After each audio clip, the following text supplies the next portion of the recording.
রানা রায়চৌধুরীকে হাতে নাতে ধরতে মোক্ষম চাল দিল আবির। সম্পূর্ণ জানতে দেখতে থাকো। গল্পের শুরুতেই দেখা যায় আবিরের ঘরে যে সিসিটিভি লাগানো রয়েছে সেটা তো রানা রায়চৌধুরী জানতোই না। রানা রায়চৌধুরী তো আবিরের ঘরে ঢুকে পেখমের জিনিসপত্র ঘাঁটতেও শুরু করে দিয়েছিল।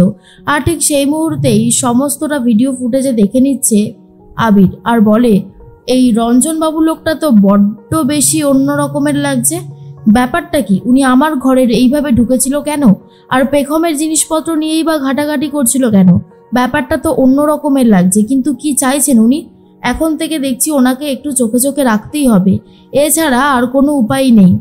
অন্যদিকে দেখা যায় স্ত্রী অভিতাজকে দেখাতে থাকে রঞ্জন বাবু মানে আঙ্কেল ঠিক কী উপহারটা দিয়েছে।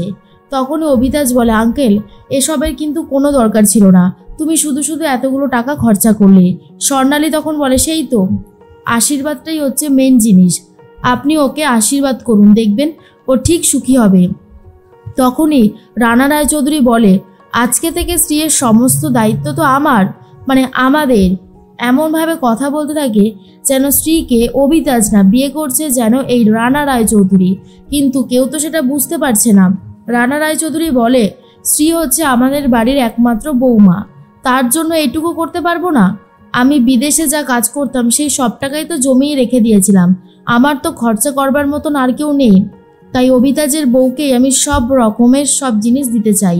আমার ছেলের বউই বলে কথা, তাই না? আমি তো অভিতাজকে নিজের ছেলের মতোই ভালোবাসি। অভিতাজ বলে, সে তো বুঝলাম আঙ্কেল, কিন্তু এসবের কোনো দরকারই ছিল না। এর মধ্যেই রনিতা চলে আসে। রনিতাকে দেখার পর স্বর্ণালী বলে, এই যে রনিতা, তোমার কি ব্যাপার বলো তো? রনিতা তখন বলে, কেন বড়মা, আমি কি করলাম?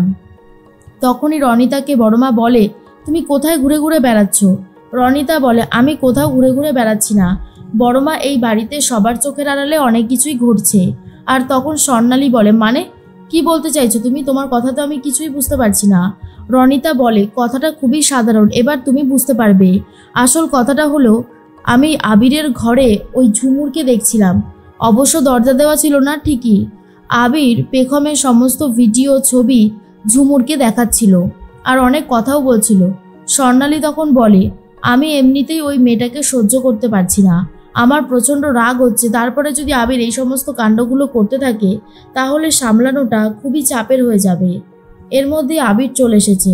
আবির এসেই রঞ্জনবাবুর সাথে কথা বলতে থাকে। স্ত্রী তখন বলে, দেখ না আবির, আঙ্কেল কত বড় একটা উপহার আমার জন্য এনেছে। আমি বললাম আমার এসব কিচ্ছু চাই না, উনি তো শুনছিলই না। আবির বলে, হ্যাঁ উনি অনেক ভালোবেসে যত্ন করে জিনিসটা দিয়েছে, তুই বরং তোর কাছে রেখে দে। স্ত্রী তখন বলে, সে তো রাখবই, উনি দিয়েছে, এখন কি আর ওনাকে ফেরত দিতে পারি? বারবার করে রানা রায়চৌধুরীর দিকে তাকাতে থাকে আবির, কিন্তু বুঝতে পারছে না কেসটা ঠিক কী ঘটছে। কিছু তো একটা ব্যাপার আছে, সেটা খুব ভালো মতন বুঝতে পেরেছে। তার মধ্যেই স্বর্ণালী বলে, আবির তুই কিন্তু ওই মেয়েটাকে নিয়ে বেশি বাড়াবাড়ি করিস না, তোকে আমি বারণ করছি। আবির তখন বলে, মা তোমাকে এ সমস্ত কথা কে বলেছে, মেজ বৌদি? তখন তমালিকা বলে, এই রনিতা, তুই সবসময় এরকম ঝামেলা করছিস কেন বলতো? একটু শান্ত হয়ে থাক না। এর মধ্যেই রানা রায়চৌধুরী বলে, এত বড় একটা জয়েন্ট ফ্যামিলিতে অভিতাজের বিয়ে ঠিক হয়েছে, আমার যে কি আনন্দ হচ্ছে। কারণ আমি তো খুব একটা একা থাকা পছন্দ করি না, সবার সাথে মিলে থাকতে আমার খুবই ভালো লাগে, সেই জন্যই কথাটা বললাম। স্বর্ণালী তখন বলে, হ্যাঁ আপনি অবশ্যই কিন্তু বাড়িতে আসবেন, মাঝে মধ্যেই আসবেন, কারণ আপনার সাথে কথা বললে বেশ ভালো লাগে, মনটা অনেক শান্ত হয়ে যায়। কিন্তু কে এই রঞ্জনবাবু? এটা খোঁজ লাগাতে শুরু করে আবির, কারণ আবিরের মনে হয় রঞ্জনবাবু অন্য কেউ ছদ্মবেশ নিয়ে হয়তো আছে, কিন্তু কার ছদ্মবেশ নিয়ে আছে এখনও ধরতে পারেনি সেটা। এর মধ্যেই ঝুমুর চলে এসেছিল। ঝুমুরকে দেখার পরেই স্বর্ণালী বলে, এখানে আমাদের পরিবারের কথা হচ্ছে সবার, তুমি এখানে কি করছো? যাও নিজের ঘরে যাও।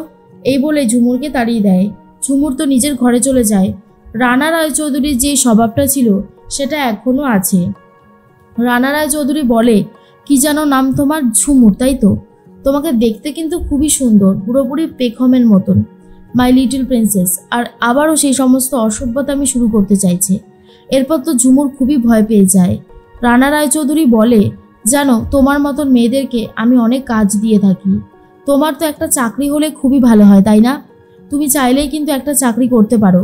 আমি অনেক স্কুলের সাথে যুক্ত আছি, আমার হাতে অনেক স্কুল আছে যেখানে অনেক ভালো ভালো চাকরি আছে।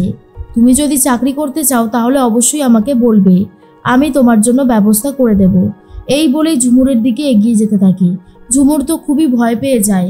তখনই চলে এসেছে আবির আর বলে, আঙ্কেল অনেক ধন্যবাদ ঝুমুরকে এইভাবে চাকরির অফার করার জন্য। তবে আমার কি মনে হয় জানেন, ওর আগে গ্র্যাজুয়েশনটা কমপ্লিট করার উচিত, কারণ গ্র্যাজুয়েশনটা কমপ্লিট না করলে হবে না। কি ঝুমুর, আমি ঠিক বললাম তো?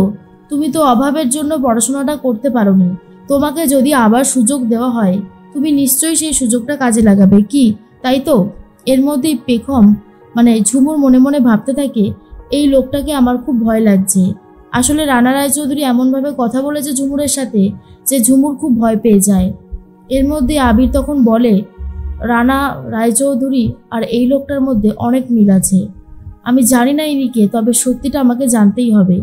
রানা রায়চৌধুরী বলে, তাহলে এবার তুমি বলো, তুমি চাকরি করবে নাকি তুমি এখানেই থাকবে, পড়াশোনা করবে?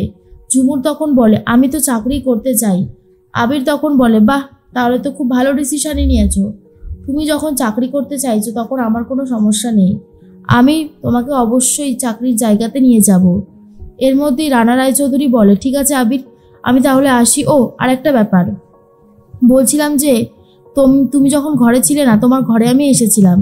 আসলে আমাদের ওই ব্যালকনিতে মানে ছাদে আর ব্যালকনিতে দাঁড়িয়ে দাঁড়িয়ে চা খাওয়ার কথা ছিল। তোমার ঘরটা এত সুন্দর লাগছিল যে আমি চলে এসেছিলাম। তুমি কিছু মনে করনি তো? তখনই আবির বলে, না মনে করব কেন, আমি একদমই কিছু মনে করিনি। কিন্তু রানা রায়চৌধুরী যে কেন ঢুকেছিল, কি করেছিল ঢুকে, সেটা তো আবির খুব ভালো মতনই জানে, তাই সেটা আর জিজ্ঞেসও করে না। এর মধ্যেই রানা রায়চৌধুরী চলে যায় নিজের বাড়ির দিকে আর কথা বলতে থাকে আবির ঝুমুরের সাথে আর বলে, ঝুমুর তোমাকে একটা কাজ করতে হবে, তুমি পারবে? জানো তো, ভগবান তোমাকে যখন আমার কাছে পাঠিয়েছে তখন কোনো না কোনো উদ্দেশ্যের জন্যই পাঠিয়েছে। আমি পেখমকে বাঁচাতে পারিনি, কিন্তু আমি তোমাকে বাঁচাতে চাই আর পেখমের অপরাধীদেরও শাস্তি দিতে চাই। তোমাকে তোমার এই দিদিমণিকে দেখে সমস্ত কিছু শিখতে হবে, কথা বলার স্টাইল, চুলের ধরন, তারপরে যেরকম ড্রেস পরতো পেখম সেরকম সব কিছু শিখতে হবে, পারবে? তখনই ঝুমুর বলে, আপনি আমাকে যেভাবে বাঁচিয়েছেন, আপনার জন্য যদি এইটুকু করতে হয় আমি এইটুকু করতে পারবো না, সেটা কি কখনো হতে পারে? অবশ্যই করব আমি, শুধু আপনি আমাকে সাহায্য করবেন তো? আবির বলে, অবশ্যই, তুমি আমার জন্য এত বড় কিছু করবে আর আমি সাহায্য করব না, সেটা হতে পারে? তুমি যেভাবে বলবে আমি তোমাকে সেভাবেই সাহায্য করব। যারা পেখমকে মেরেছিল আমি তাদেরকে খুঁজে বার করব, এমন শাস্তি দেব যে সারা জীবনে আর কোনোদিনও ভুলতে পারবে না। আর ওই রানা রায়চৌধুরীকে তো আমি ধরবই, যেভাবেই হোক না কেন আমাকে ধরতেই হবে রানা রায়চৌধুরীকে। আর মনে মনে ঝুমুরও ভাবতে থাকে দাদাবাবুকে সে সাহায্য করবে।